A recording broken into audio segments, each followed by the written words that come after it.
Summa qala hafidhahullahu ta'ala as-siwak. As-siwak, ketika dikatakan disunnahkan bersiwak dalam buku-buku fikih, maka yang dimaksud di situ adalah perbuatan bersiwak, bukan bendanya, bukan akar pohonnya. Ya. Ketika para ulama mengatakan disunnahkan siwak, maka maksudnya disunnahkan perbuatan membersihkan gigi. Adapun alat yang dipakai bebas, mau pakai sikat gigi, mau pakai kain, ya, mau pakai kain misalnya atau yang lain, walaupun memang yang paling afdol kayu itu, kayu yang ma'ruf. Itu yang paling afdol, tapi bukan pembatasan. Karena yang dimaksud dengan yang menjadi tujuan dari siwak adalah membersihkan gigi. Mau pakai apa saja terserah. Boleh pakai menggunakan alat apa saja selama aman tentunya. Ya, tidak melukai gusi dan semacamnya. Ya, selama aman, maka hukumnya dia telah melakukan sunnah. Ketika para ulama mengatakan dalam buku-buku fikih as-siwaku sunnah, siwak itu hukumnya sunnah, maka bukan yang dimaksud kayunya ini sunnah, ini enggak. Karena sunnah itu adalah ahkamus syariah. Dalam usul fikih, sunnah itu termasuk dari hukum syar'i yang 5 kan? Wajib, sunnah, mubah, makruh, haram. Ya kan begitu?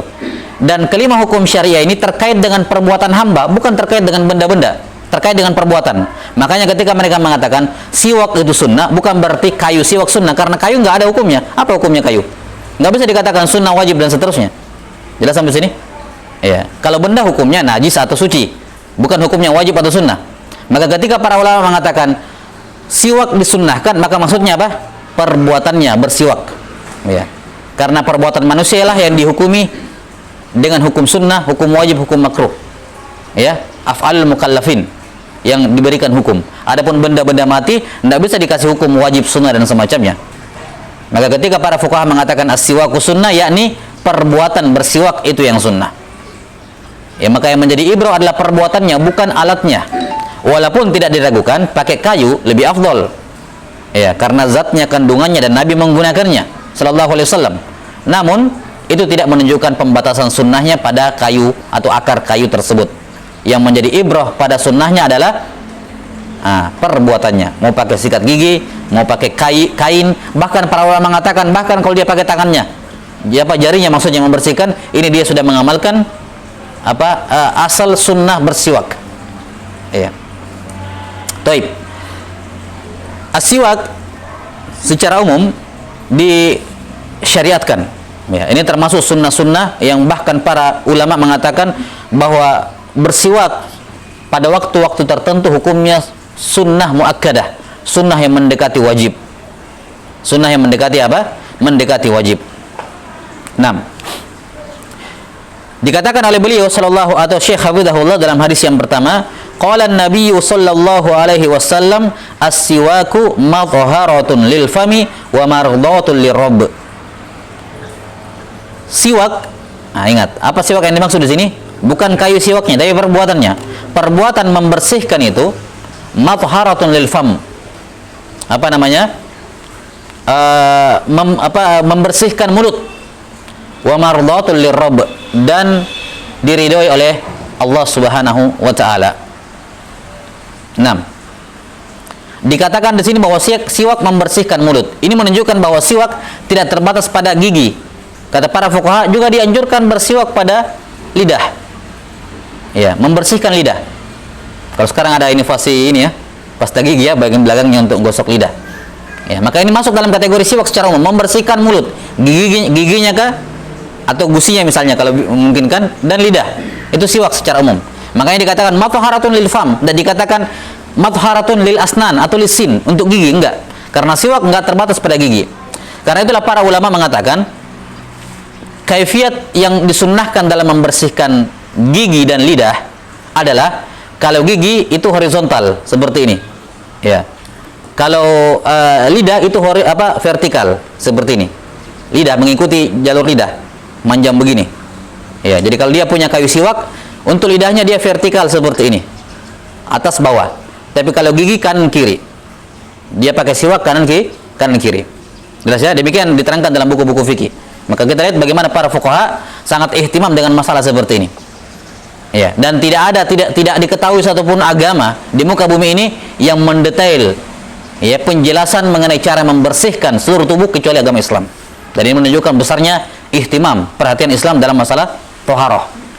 Ya, bukan cuma toharoh secara syar'i, tapi juga berbersih dari hal-hal yang kotor, walaupun bukan najis.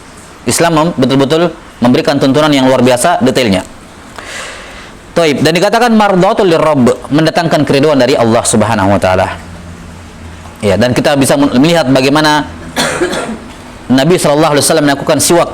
Bahkan termasuk amalnya yang paling terakhir beliau lakukan sebelum meninggal adalah apa? Bersiwak dengan menggunakan siwaknya Abdurrahman ibn Abi Bakar As-Siddiq. Ya, saudara dari Aisyah radhiyallahu taala anha. 6. Ya, ma'ruf dalam kisahnya ya, dalam riwayat dari hadits Aisyah riwayat Bukhari Muslim. Beliau bersiwak salah satu amal yang paling terakhir yang beliau lakukan. Menunjukkan ini sunnah yang sangat ditekankan. Sampai-sampai beliau mau meninggal, sudah akan meninggal, dan beliau masih sempat untuk bersiwak. Baik. Kemudian dalil yang kedua, qala hafizahullah taala qala an-nabiy sallallahu alaihi wasallam. Ya, Nabi sallallahu alaihi wasallam bersabda, "Laula an asyqa ala ummati la amartuhum bis-siwaki 'inda kulli shalah." Seandainya tidak memberatkan umatku, aku akan menyuruh mereka bersiwak setiap kali mau sholat. Ya, menunjukkan siwak secara umum sunnah, tapi sebelum sholat itu sunnah muakkadah. Karena seandainya tidak memberatkan, akan diwajibkan, diperintahkan. Menunjukkan bahwa sunnah sebelum sholat, siwak sebelum sholat adalah sunnah muakkadah. Dan ini adalah salah satu dari beberapa tempat yang disyariatkan bersiwak, yang ada nasnya dari Nabi Sallallahu Alaihi Wasallam bersiwak, yakni sebelum sholat. Tempat yang kedua yang disyariatkan bersiwak adalah ketika wudhu. Dan inilah korelasinya para ulama membahas siwak dalam kitabut Thaharah. Karena siwak ini min sunanil wudu, min sunani al wudu, sunnah wudu. Ya, walaupun mereka kemudian khilaf kapan siwak itu dilakukan. Pendapat kebanyakan fuqaha mengatakan siwak itu di awal sebelum membaca basmalah. Sebelum membaca basmalah. Jadi sunnah wudu atau disunnahkan atau termasuk sunnah wudu adalah siwak.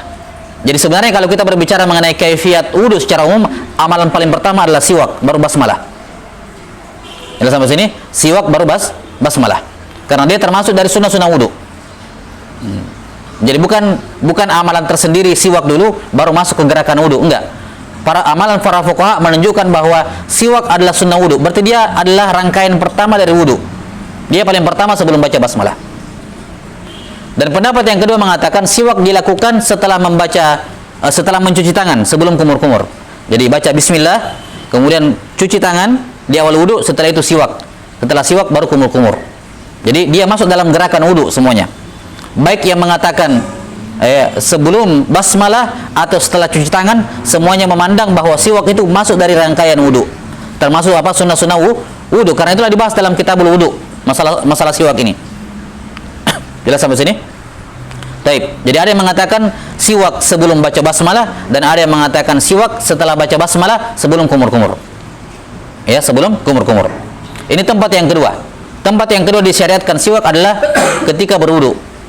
Ya, dengan tempatnya yang khilaf tadi. Walaupun kebanyakan fuqaha mengatakan dia di awal sebelum baca basmalah. Kemudian tempat yang ketiga disyariatkan bersiwak, ya, secara umum adalah ketika akan melakukan ibadah.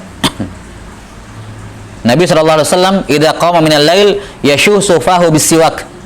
Nabi sallallahu alaihi wasallam kalau mau bangun malam, yakni bangun salat malam, bukan maksudnya yaqumu minal lail sekedar bangun terus enggak ngapa-ngapain.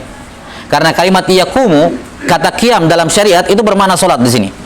Yaqumu minal lail, yakni kalau mau salat malam, maka beliau bersiwak. Menunjukkan dianjurkan sebelum beribadah secara umum, ya, yakni yang melibatkan lisan itu dianjurkan baca basmalah. Dianjurkan bersiwak. Makanya dianjurkan bersiwak kalau mau membaca Quran, mau berzikir, karena ini lafaz-lafaz yang thayyibah, ya, firman Allah ataupun zikir-zikir disyariatkan dikeluarkan dari mulut yang bersih.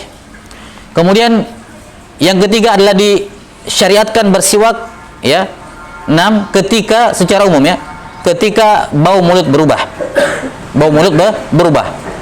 Baik dikarenakan habis makan makanan yang kuat rasanya, kuat baunya, ataukah dikarenakan